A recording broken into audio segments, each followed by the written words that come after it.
Ok, projet Grand Israël. Là, je vais parler crûment. Disons que je suis le roi juif et puis que j'ai fait ce projet Grand Israël. J'ai prévu ça, quoi.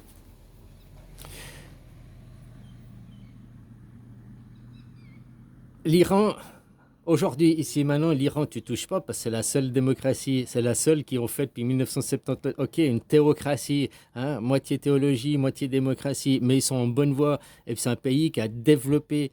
Il vit sous embargo depuis je sais pas combien d'années. Ils ont développé des industries, ils ont développé tout un pays, de l'agriculture et tout. Ils ont fait les choses comme il faut. Par contre, les autres pays à côté, comme je te disais, tu vois, les Émirats arabes, machin, ils ont construit des villes somptueuses. Hein, ils sont pleins de fric, ils sont bourrés de fric avec le pétrole. Mais ils font rien pour leur peuple. Ils ont rien bâti, ils ont rien construit. Si on arrêtait le pétrole, de quoi ils vivraient? Ben, ils crèveraient de faim, ces gens. Voilà. Donc tu veux changer ces dirigeants puis les soumettre à la démocratie, c'est peut-être le dernier endroit du monde où ils sont encore des sauvages et des barbares. C'est ce qu'on pensait peut-être en 1897, hein. Je ne dis pas que c'est toujours d'actualité. Par contre, tu vois, il y a un truc qui est sûr, c'est que le projet Grand Israël, il a pris un sacré coup de mise en avant, on va dire. Il s'est activé après l'embargo de 1973. Ah, eux, ils appellent ça, que t'es né, moi, on appelle ça, oh, on a eu la crise du pétrole, le pic pétrolier, là, hein, les années 70, c'était quoi, 73, 76, je sais plus quoi, les pics pétroliers, quoi, hein, oh, la crise du pétrole, machin et tout. Eh ben ça, c'était les pays du Moyen-Orient qui ont montré qui avait la puissance du point de vue du pétrole, t'as vu? On vous ferme les vannes, parce que réalité, quand tu regardes ce qui s'est passé, c'est que les pays du Moyen-Orient ont fait un embargo. Ils se disent, on vous prive du pétrole. Eux, ils déguisent ça pour le peuple, c'est une crise, mais c'est un embargo, quoi. Interdit de pétrole. Et là, ça a mis un coup de pouce. Putain, il faut pas que ça se reproduise parce qu'on est une société basée sur le pétrole. Donc, faut qu'on déstabilise tout cet endroit, faut qu'on prenne contrôle de cet endroit pour pas qu'ils puissent nous déstabiliser, pour pas qu'ils puissent nous... Hein? Maintenant, Trump, il est revenu au pouvoir, c'est drill, drill, drill, drill, drill. Hein? Forêt, percée, quoi. Voilà, ils font des puits, des puits, des puits. L'Amérique devient l'exportateur numéro un de pétrole, quoi, dans le monde. Ouais, parce que tu vois, 70% du pétrole mondial, 70% des réserves et tout sont là au Moyen-Orient, quoi. Donc il suffit qu'ils se mettent d'accord, l'OPEP, là. Ah, on ferme les vannes. Ah, les prix, c'est ça. Ah, c'est 100 barils. Tu vois, c'est eux qui fixent le prix du baril. Je suis sûr que peut-être ils pourraient faire le prix du baril à 10 dollars. Et puis qu'on ait tous l'essence à 10 centimes le litre. Ah, les gens, ils travaillent. Ils iraient pas faire plus de kilomètres qu'ils en font déjà, hein. Ah, peut-être ils iraient faire un voyage, ouais, les vacances, quoi. Au lieu de prendre l'avion, de prendre la voiture, quoi. Peut-être la voiture polluerait moins que l'avion, quoi. Même les 250 passagers en voiture pollueraient peut-être moins que l'avion, quoi. Ouais, peut-être. Je sais pas, faut regarder, hein. Donc tu vois, c'est comme maintenant tous ces projets pour faire perdre du fric aux gens, quoi. Hein? Le false flag. On va aller dans l'espace, on va aller sur Mars, colonie. Mais c'est des gouffres, ils volent votre fric. Parce qu'on n'ira jamais sur Mars. En tout cas, pas notre civilisation et tout, puis pas avec du pétrole. Si maintenant on était déjà à de l'énergie nucléaire, et puis qu'on parlait d'aller sur Mars et puis de créer une civilisation sur Mars, alors là, peut-être je commencerais à te parler au sérieux. Mais le nucléaire, on en est où, quoi? Hein?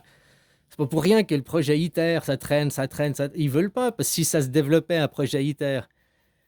Ouais, mais après, ça veut dire que tous les pays devraient accéder au nucléaire. Ah, on veut surtout pas que les autres pays au nucléaire, ils vont faire la bombe. Ils sont pas tous des méchants comme vous, hein. Ils sont pas tous glands, quoi.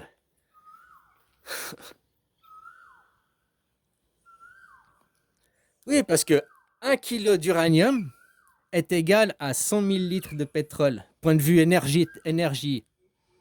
Donc, combien ils foutent de litres donc, 100 000 litres, je sais pas combien de tonnes ça fait, peut-être 70, 80 tonnes, quoi. Hein, c'est un peu moins lourd que l'essence. Donc, combien ils foutent de litres, machin, pour envoyer des fusées, hein, premier étage, deuxième étage, troisième étage, quoi. en remplaçant cette énergie de propulsion par une énergie nucléaire,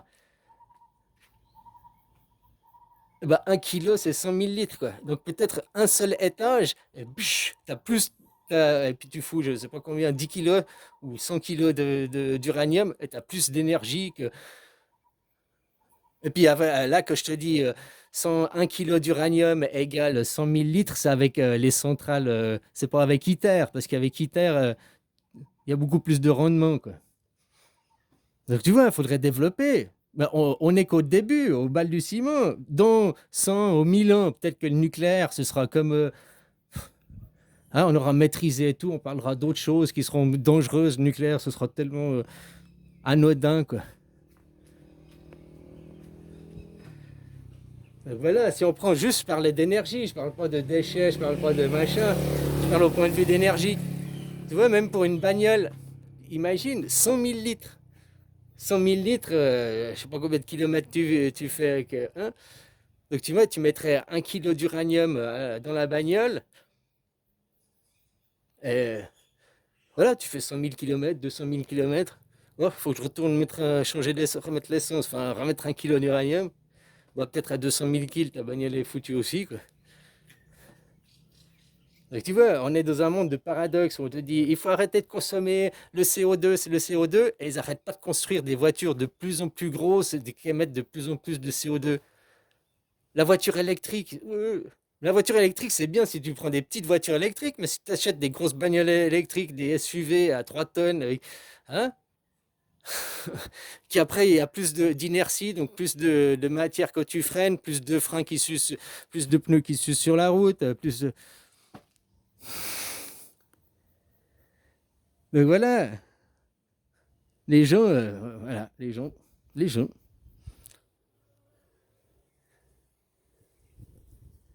Tant que vous faites continuer la machine, tant que tu mets de l'argent dans la machine, bah, ça continue, hein. Tant que vous payez vos impôts, tant que vous travaillez.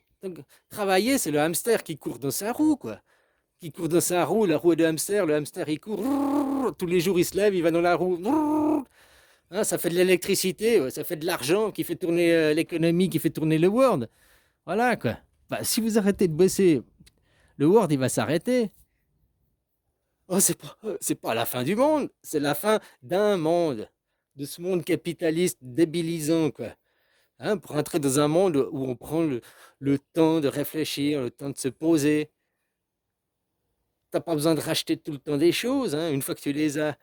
C'est ça le problème, justement. Ils ont vu ça avec la génération de nos grands-parents. Ils faisaient des produits de qualité, un grille-pain qui durait 20 ans, machin et tout. Mais justement, les gens, ils ne rachetaient plus, ils achetaient une fois. Après-guerre, fallait tout racheter. Mais après, fini. Oh merde, ils achètent plus, les gens.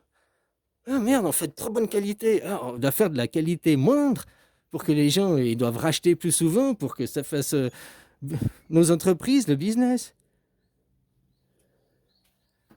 Comme je te dis, hein.